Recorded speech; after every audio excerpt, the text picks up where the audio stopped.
What's up, guys? You ready for the dive number 2? Yeah, we start now. Jiffy? Yeah. Yes. Going to be ready. More nudies? More. Yeah, more nudies. More interesting. So let's walk all the way down the beach, huh? Yeah. Way down the beach and dive back this way. Yeah, we can use the water. We can use the water to walk there. We'll Instead just of carrying that. half walk, half swim. Yeah. Yeah. All right. Let's do that.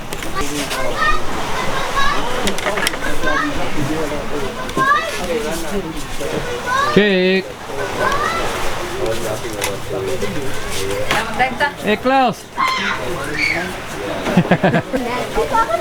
There. You ready for a second dive? Yes, I'm ready. I'm looking forward for a whale shark, but I don't know if there's a whale shark here. No, there's not a freaking whale shark. No? You'd probably try to eat it anyway. Now I'm going to put the whale shark in my pocket. Yeah. So you gonna film another critter on this one? Yeah. Alright. Yeah. They're pretty. Yeah. Different plan? Yeah. Let's walk way down there towards Bassek, I guess it's called. Yeah, past the tires, a little bit we further. usually end at the tires, so let's go way over there and swim back this way. Alright, exploration dive. Exploration, I guess. Like to that. see if see what's out there in the sand, I think. We got a new mask today. Not the best. New one? Hurts my nose. Is that a freediving one? This is what happens if you have a nose the size of like this. Huge nose means bad. You should film my octopus. So this is the mimic octopus. So Yeah. this is Rare species here in Malatapai. he found translation cards made in China. It's actually a mimic octopus and it's mimicking Yeah, it's a a mimic. squirrel. It's a really rare thing to observe, but we're gonna look for it. Definitely want to see that one. Yeah. Hey, nice computer. What are you gonna do with that phone? You taking that phone on the dive? Yeah. I'm going to do live like Kuya Alex. Hey, Bernie. Hi. Hi.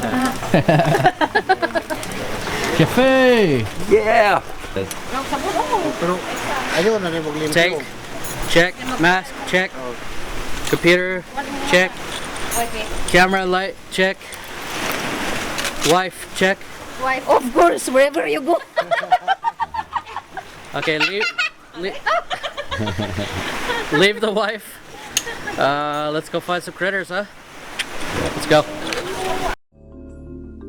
So here's the Hinge Beak shrimp, and I've actually been after this guy for a while.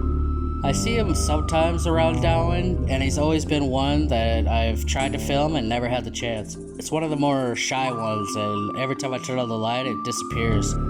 It also really only comes out at night. However, today, there's a pile of artificial coral made out of cinder blocks, and these guys were hiding in the nooks and crannies. When I shined my light, a few of them actually stayed long enough to let me film them. Another name for these guys, especially the aquarium trade, is the Candy King shrimp, and I guess you can see why. Anyways, these guys being mostly nocturnal, you can see why their eyes are so big compared to the rest of their body. It just helps them see better at night. So when I do research for these little critters, sometimes it's depressing that all of the top search results for, let's say, Hinge Beak shrimp are all aquarium websites. There's no naturalist or scientific articles about certain species like this, including lots of other species that you'll see in upcoming videos. There's just not a lot of information about species like this and their natural habitats. And the only things known about them are aquarium keepers and breeders. So I love when I can go out and find some awesome species like this in the wild. These guys were really kind of a bucket list item for me here in Darwin, especially up there with like marble shrimp and Donald Duck shrimp, but they've always been really hard to film, so I'm glad I got to get them today.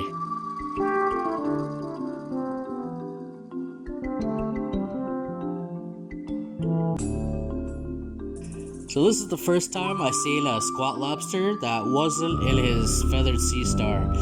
These guys are awesome. I always try to film them, and I think this guy might have got beaten up because he's missing one arm.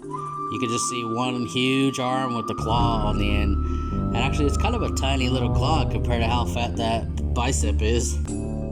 Anyways, you normally see these guys in feather sea stars, also known as krylloids, and that's what gives them the name krylloid squat lobster.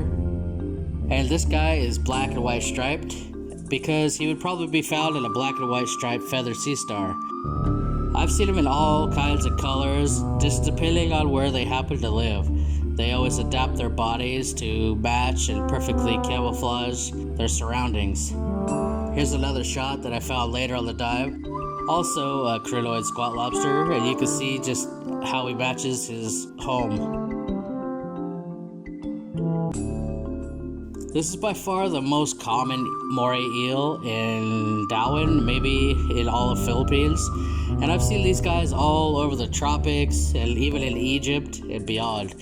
This is a gray moray, and these guys are all over. But what I think that makes them the most funny is those eyes. It looks like one of those eyes where you peel off the back and it's sticky and you put it on like a little doll or something. Little googly eyes. So weird. But you can see these guys sticking their heads out from pretty much anywhere here. Now this guy I like to film because it's a challenge. You can imagine how small this is, but it's about 1 centimeter long and very difficult to film. Not just because of his tiny size, but also because he's completely transparent except for what looks like a blue skeleton or something, and then red and yellow insides. So as you can imagine, finding it is one thing and filming it is another. These guys can always be found on bubble coral, which gives it its name obviously. And bubble coral, they remind me of anemones except for their bubbles instead of long tubes, and there's no clownfish on them, thank God.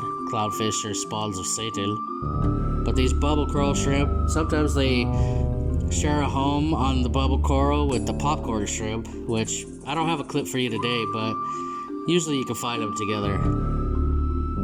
These bubble coral shrimp just always amaze me, those purple little arms. It's pretty hilarious looking. Now there's a few variations of wire coral crab, also known as the xeno crab, and this is one of them. There's a lot of different ones, including the Zanzibar crab, but this one is one of the coolest ones I've found. Of course, I search on every wire coral that I see, and there's quite a few around Darwin, but a small percentage of them will have a xeno crab on them like this, so it's always a good find when I do find one. Usually there's just a little wire coral fish and shrimp. You've seen those on plenty of other episodes, but this is one of my favorite finds. And I don't see them very often. I'd like to know if other people see them around the Philippines a lot more often, and especially different species like Zanzibar crabs and the rhino ones, because these are really awesome. You can see how well these guys blend in. I don't know if they have any predators, because all they do their whole life is hang on this little whip coral and just swing in the current. It's a pretty funny life, and these guys are pretty hilarious looking.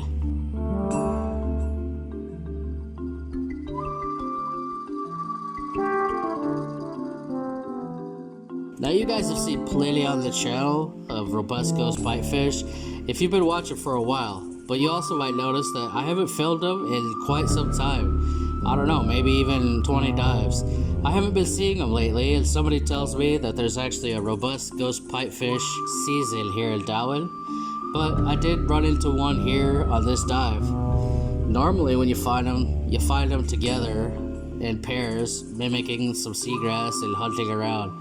But this guy was just out in the sand, same color as sand or a brown dead leaf or a piece of grass. And I don't know what he was doing. He was all by himself, and it wasn't really the season. So who knows? These guys, of course, are a pipefish, so they're closely related to seahorses, and even more closely related to ornate ghost pipefish, which you also see on this channel quite a bit.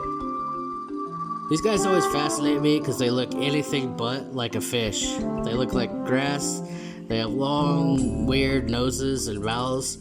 And how they catch prey is they'll find a tiny little plankton or a tiny little crab, and they'll get next to it, and then they open their mouth so rapid that it creates a vacuum. And at the same time that vacuum is opening, they lunge forward. So It's one of the fastest strikes in the ocean. It's pretty awesome, and it's one that I'm sure you're gonna see on this channel quite a bit in the future.